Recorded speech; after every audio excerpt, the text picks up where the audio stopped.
You know the feeling when a software product that you used to love suddenly gets worse. Something that was once fast and useful becomes bloated, annoying, or full of ads that you never asked for. And there's a word for that now, and it's just perfect.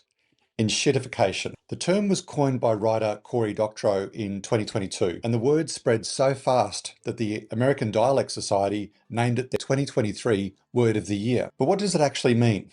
Well, enshittification describes a three-stage death spiral that software products go through. Stage one, the platform is good. Think back to the early days of Google. Minimal ads, amazingly good search results. The problem is they're burning money to hook you in. So that's when stage two occurs. Once they've locked you in, the platform starts squeezing the value out of you in order to attract business customers. That means more ads, more tracking, and the user experience starts to degrade. But it's too late. You're already dependent. Then there's stage three. Once both the users and the businesses are trapped, the platform claws back all the value for its shareholders. Everything gets worse. The product you love becomes a shell of its former self. And then what? Well, it dies or limps along like a zombie of its former self while people desperately search for alternatives. We watch this happen everywhere now. Facebook, it went from a place to connect with your friends to a machine that feeds on rage bait.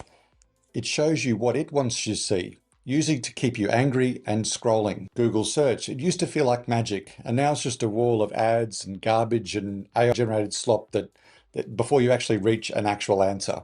And then Twitter became X, and well, we all know how that crash occurred in real time. The pattern's always the same.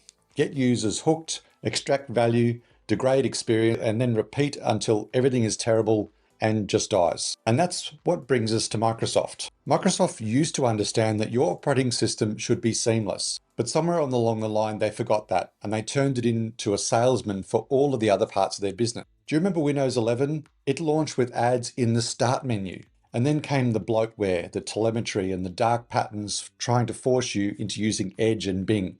Well, now comes Copilot.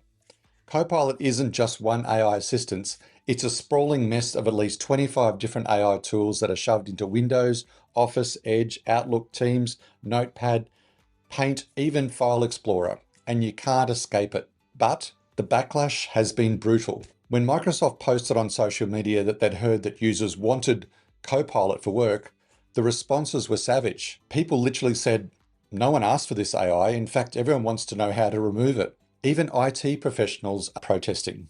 Microsoft's own staff have recently called the Copilot upgrades a step backwards and something that absolutely ruined the user experience. But the truly damning part is that even Microsoft CEO Satya Nadella admitted internally that Copilot's integrations don't really work and they're not that smart. Meanwhile, Microsoft chief of AI says he's mind blown that people find AI underwhelming. That disconnect is staggering. These guys are so in love with the technology that they honestly don't give a shit about the user experience. You see, Microsoft invested billions of dollars into OpenAI, and they're going to make you use it, whether you like it or not.